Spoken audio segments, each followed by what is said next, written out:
Good morning, everyone. Howie here.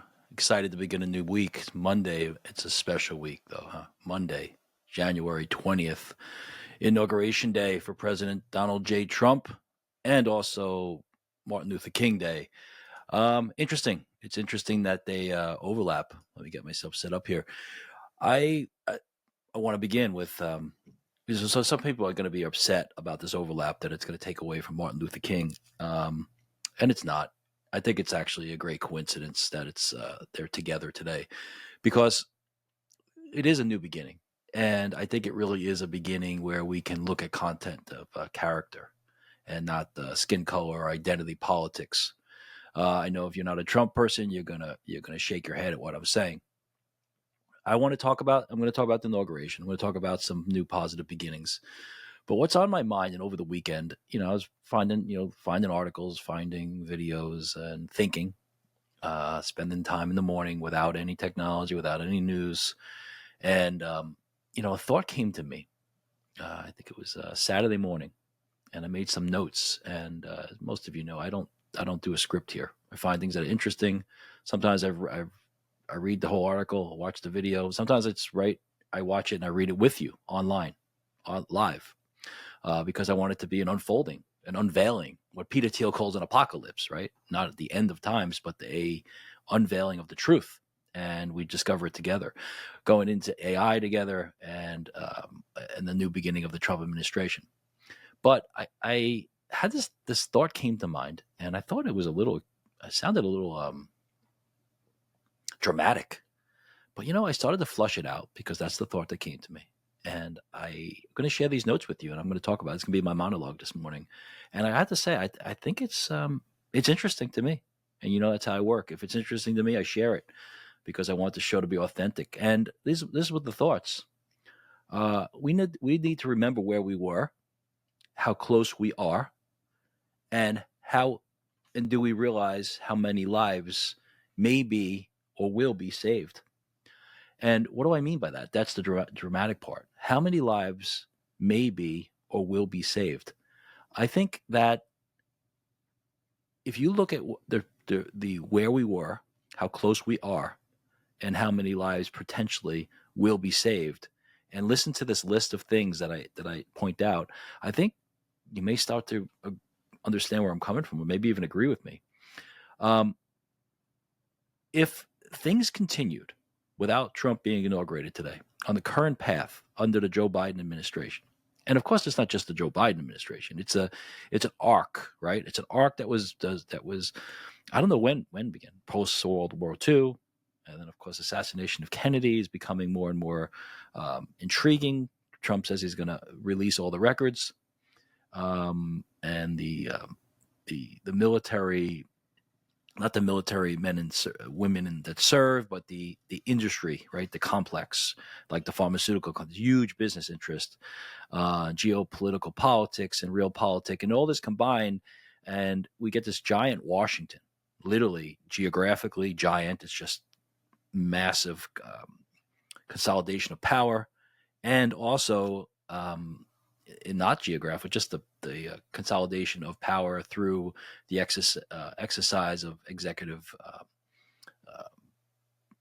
declarations, and the bureaucracy growing and growing. Okay, so here I got 20 points, and I didn't come up with a round number. I just kept listing. And these are the 20 things that I think we should remember where we were, how close we are, and do we realize how many lives will be or are saved. Here we go. Number one, the consolidation of power in Washington. That was just going to continue on and on and on. Number two, free speech. If we didn't have this win, where were we going with free speech? We see the difference it's already making with social media and the Zuckerberg and Bezos and LA Times owner and New York Times reporters. And, things are shifting. Okay. Freedom of speech. Where was it going to go if Trump's not inaugurated today? The canceling culture. They basically, in universities or anybody holding a government position or at a university or even a business position that doesn't agree with the orthodoxy of the progressive movement, we're canceled. a soft tyranny, just removed from, deplatformed or debanking or just their position eliminated. Okay, number 4, the cultural destruction, the role of the father, the transgender issue of gender, marriage, the sanctity of marriage, the idea of man and woman come together, creating children through the grace of God and raising them to love their country, to love their God, to love their community, to serve, the responsibility, also the cultural impact of the technology just running wild. Okay, number 5, we have what I'm just wrote down as the assassination of God in our culture, the elimination of God from from the public square, and that was going to continue down that road. Okay, and we have number 6, the weaponization of the Justice Department. Obviously, we have news today. Biden is going to pardon Fauci and some others preemptively without any investigation or charges being filed first. Major. His weaponization of the Justice Department is proved today by his use of the pardon. Completely inappropriate. Shouldn't we know the crime that they're charged of before the president pardons them? Number 7, the border. What was going to happen? Onward and onward with border, people coming in and drugs and terrorists, on and on the border. That's not like all these issues are going to be solved in one moment, but I think we have to all agree that every one of these issues at least is going to be halted, hopefully stopped, and the other direction, go in the other direction, which results in more freedom of speech and less consolidation of power, and the stopping of the destruction of culture and the actual encouragement of the Judeo-Christian, Greco-Roman nobility culture. Okay, the God being put back into our lives and in the public square, no longer having a weaponization of the Justice Department, and having the organizations like the FBI begin to be respected in people's eyes. We have hopefully a secure border. Number 8, spending. The spending has to stop. Dodge, right? One stop is stop the waste, and on spending. So hopefully that comes to a stop, or we begin to and remove the power in Washington, put them in other states, cut down offices that aren't net needed, and just trim the fat, lots of fat. 9, by the way, as we look at health or cancer, right? Cancer is caused by a lack of health, right? Too much sugar, too much fat, not enough exercise, not enough movement. That's Washington. Too much fat, too much sugar, too many sweets, not enough movement outside of Washington. It's all this big consolidated tumor. 9, the welfare state. On and on. We're just going to keep handing things out to people. Benjamin Franklin, I'm paraphrasing, but famously said, you have to make poverty uncomfortable. Yes, be charitable and help them. But if you make poverty too comfortable, the people will never leave poverty. I think that's what we have in many ways with our urban housing. They never leave. It's not the point. The point isn't to go on welfare and stay. The point isn't to be subsidized housing and stay. It's to help people in a position for them to lift themselves up from the bootstraps, get a breath, and then move on. Number 10, elections, election integrity. That has been under attack. If people don't believe in elections, then the value of democracy goes out the window. And without democracy, we don't have the apparatus to have a healthy, productive republic. Number 11, the printing of money. Never-ending printing of money, not backed by gold or silver. And the trust of the U.S. government to pay their debt. As our debt and our spending goes out of control, and our debt, and we print money. That is not going to... Inflation so often is a precursor to major problems or downfalls of governments. Look at World War II in Germany. Hitler coming into power. Inflation was a huge factor. 12, energy, right? Energy, what I would say, versus climate concerns. Of course, we want to protect the environment. I believe the Republicans are really missing a big opportunity. They should grab hold of the environmental issue. We love nature. We love clean water. We love our mountains and our skies. It's why that's been is held so firmly by the progressive and Democratic Party, progressive liberals. I don't know. As if you want free enterprise and you want to have energy independence, that means that you can't be a lover of nature. No, we have to protect the environment, of course, and cherish it. The way you protect it is you encourage love for it, okay, and then you pass reasonable regulations and bills. But we have to have energy independence, okay, and that we had under Trump, and then we of course gave it away. 13, the neocon war machine, Ukraine situation. We can't just have these guys. This goes back. This is an interesting. I was watching the Tucker Carlson show the other day with Oliver Stone, the director, and they were talking about Kennedy, the assassination Kennedy, and why. Was it because he was really willing to reach out in a peaceful way to the Soviet Union? It's a mystery, and that the Kennedy's great speech at American universities, last major speech before his assassination, was really this idea of the roadmap for peace. So the neocon movement of endless wars and the danger, as we've seen, of U.S. missiles being fired onto Russian soil with our permission under Biden after the Trump election. All right. Neocons, what do we got? 14. Pharmaceutical. We have to be grateful for the awesome use of pharmaceutical drugs to treat various diseases, but we also know that the use of it can just become completely detrimental to the benefit of especially young people, putting kids immediately on, classifying as fast as we can ADHD or autism, and more drugs and more drugs and more drugs, and we create our nutrition, poor nutrition, as pointed out by Kennedy, creates these problems. The pharmaceutical companies, quote unquote, solve the problem with drugs, which leads to more complications, and on and on. And it's obviously the power and the money in the pharmaceutical industry is tremendous. All right, what else do we have? We have, let's see. Yeah, nutrition. I already touched on that briefly, but again, nutrition on the Kennedy. Number 16, no true press.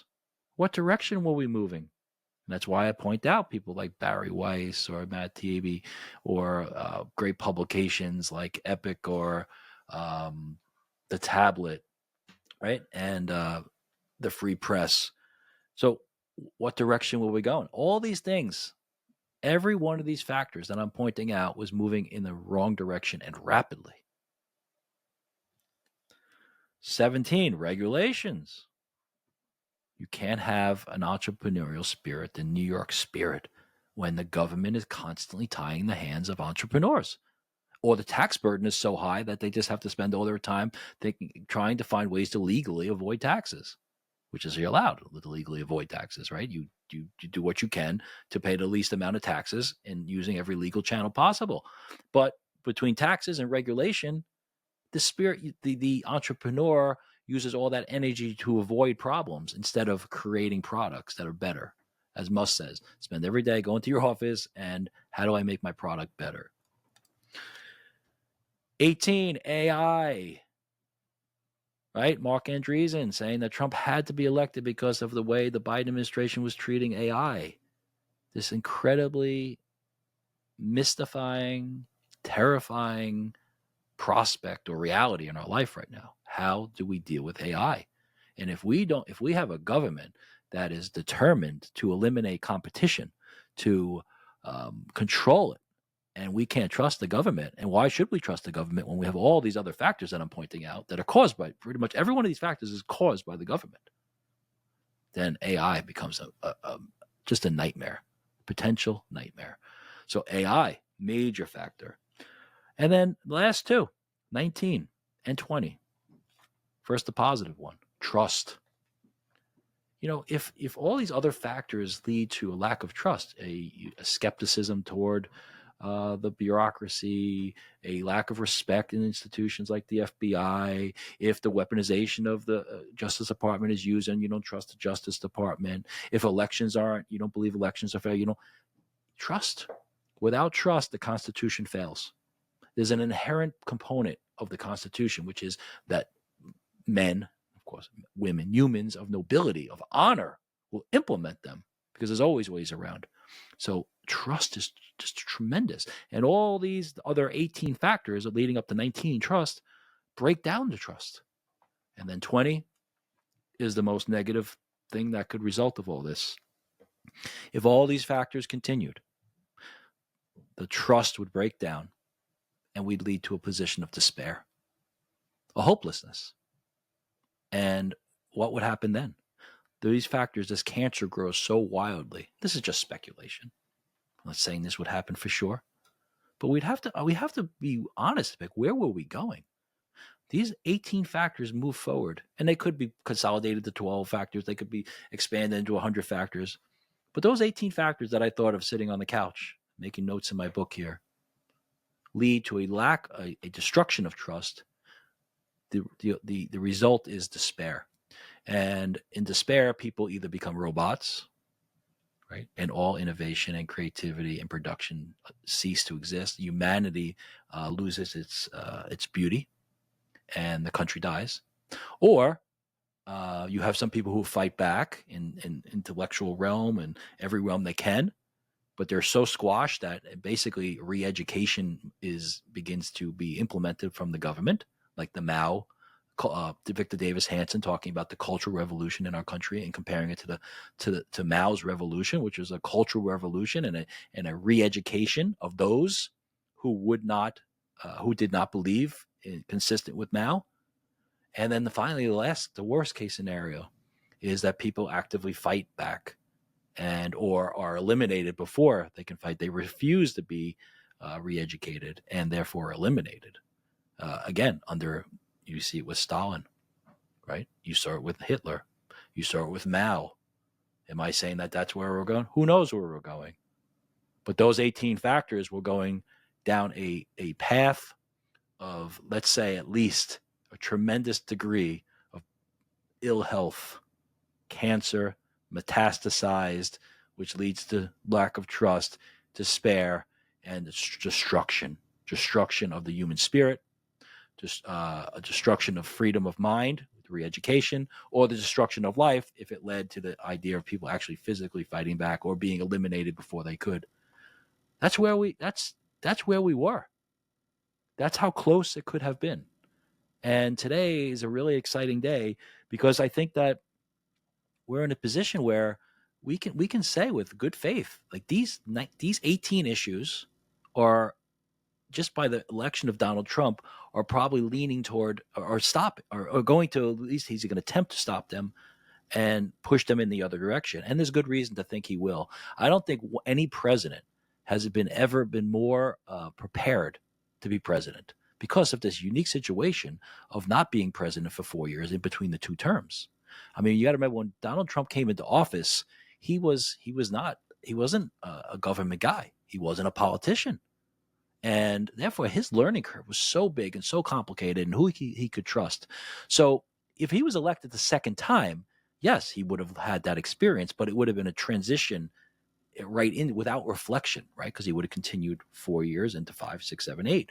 But by having these 4 years to reflect and to learn and to implement, as Mark Andreessen was talking about him the other day, a man with tremendous ability to understand complex systems. And Washington, the government of the United States, is a complex system. Trump is able now to say, hey, this is what I would have done for those 4 years and I can do now, and who to trust and how to operate. So that's where we are. I mean, I think it's pretty exciting. And I think it's appropriate for Martin Luther King. If we take Martin Luther King at the essence of what his message was, which was really, let's just boil it down. It's not about anything except the content of your character. That is the line of Martin Luther King. Eliminate all the identity politics and the segregation just who are you as a human being? And by the way, who you are as a human being yesterday is different than who you are today. We have to allow for people to change, to evolve, and to grow. We can't praise growth mindset and the flow and the zone and then say people can't change. Of course, if people are changing to benefit themselves or of course it's politically advantageous, well, that's different. But there are true evolutions. And I think with Trump, you saw a true evolution over his life. And I think over his presidency, you saw an evolution. And over the 4 years of him not being president, you saw an evolution. And you're seeing it today. You're also seeing the evolution of other people like Zuckerberg and Kennedy and Gabbard and Zuckerberg, right? And even Bill Gates. I don't know.